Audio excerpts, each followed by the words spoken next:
Hello guys, this is Michael from the Board Games Chronicle. Today I have a pleasure of presenting to you Fire and Stone, Siege of Vienna 1683. I just came back from the Spiel 22 or Essen board game fairs, you can call, on which you would expect that mainly the Euro type games are presented. But believe me, there was also a couple of very interesting war games, and one of them I have a possibility to test, to play, and I like it so much that I decided to purchase it and brought this copy with me from Germany. It's very fresh, just published, so I hope this material will be of interest to you. Today I would like to tell you a little about the game and also show the components. The next material which I will prepare will cover the game mechanics and how to play, and probably I will also do some short presentation of the actual play. So what's the game about? This is the Siege of Vienna in 1683. This is a war between Ottoman Empire and Habsburgs. The power of Habsburgs was, let's say, gradually deteriorating during 17th century to the extent that Ottomans decided to attack them. First of all, they took the Hungary and they created the vassal state, and then they went on Vienna. This game is about the Siege of Vienna. This does not cover the, let's say, relief of Vienna. So probably most of you know, and this is very popular part of history here in Poland, and for us, because Jan III Sobieski actually came with allies and relieved Vienna. So this is not covered in this game, although there is a really nice historical background. When I was discussing the game with the folks from the Capstone games, the publisher, I said, guys, you have perfect title as a base game, but you also have a perfect solution for the expansion.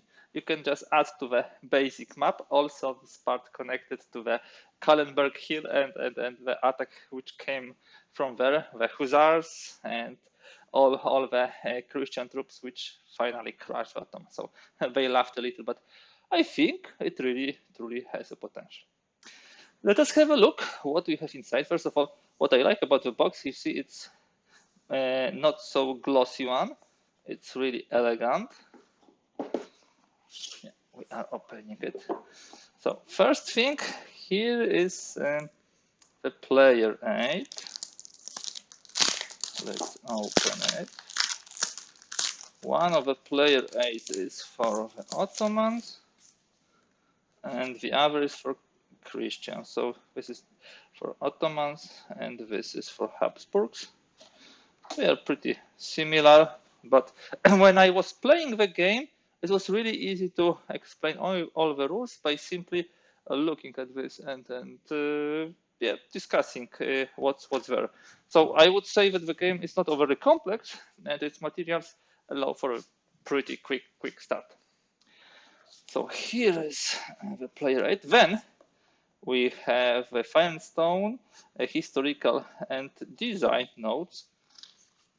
We have history of the siege with the phases. So first the introduction, then the phases, September, August, and we have the relief of Vienna, and also a little about game design concepts and glossary here, designer's notes. So this is the second part of the material. The third is the rule book. You see, all those materials are really nice, really nicely done. First of all, let us have a look how big the rule book is. Not overly complex, like 16 pages. Good quality, very good quality, with examples, explanation of the rules, and all the stuff you would need to play. The game is not overly complex, but is to master it, you would need some time. And of course, this is fully asymmetric games. Both sides have completely different targets, cards, events, and play differently. here we have some components. These are the control markers, the Ottoman ones and the Habsburg ones. Here is when you dig the mine, you actually put those tokens into the back and you draw it. And when you draw the value of the tokens equaling 4, then your mine is ready and you actually can destroy some fortification. You see, it's really hard to draw something else than one. Then we have a map. Let me show it to you. I hope you can see it. Just let me check. You should be able to see most of this. So this is where Ottomans start the attack. Here they have 6 guns. Here are actually the Austrian troops, Habsburg troops, let's say Habsburg troops. The setup is pretty easy to do because all is on the map. Yeah.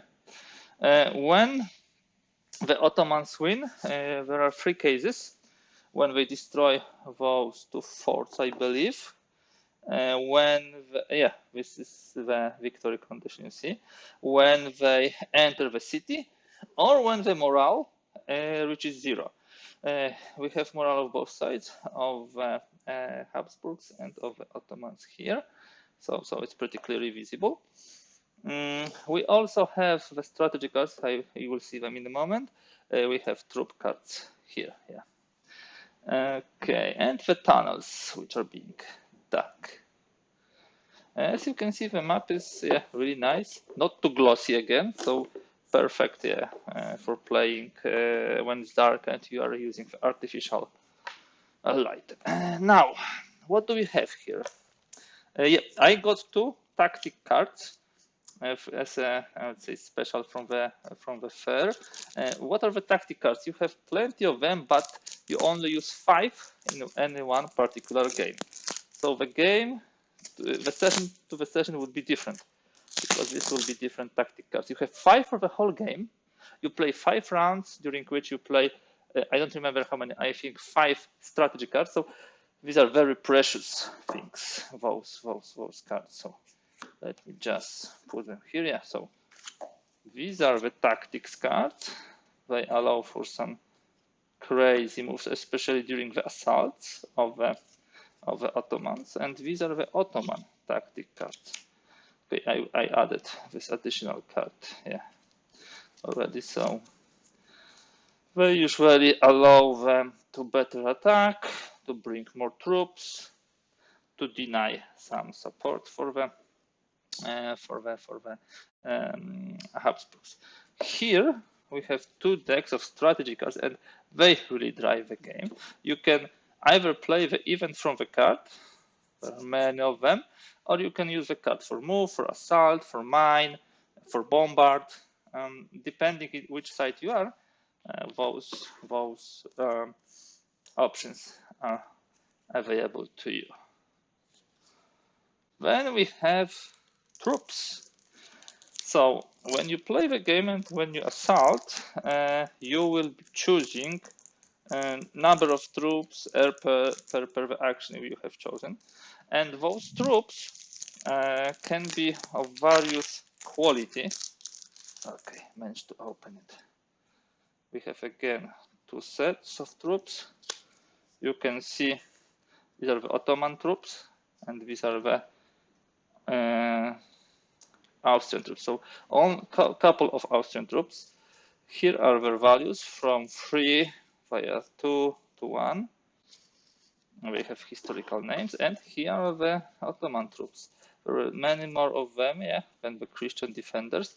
And during the battle, you, in a secret way, put your troops.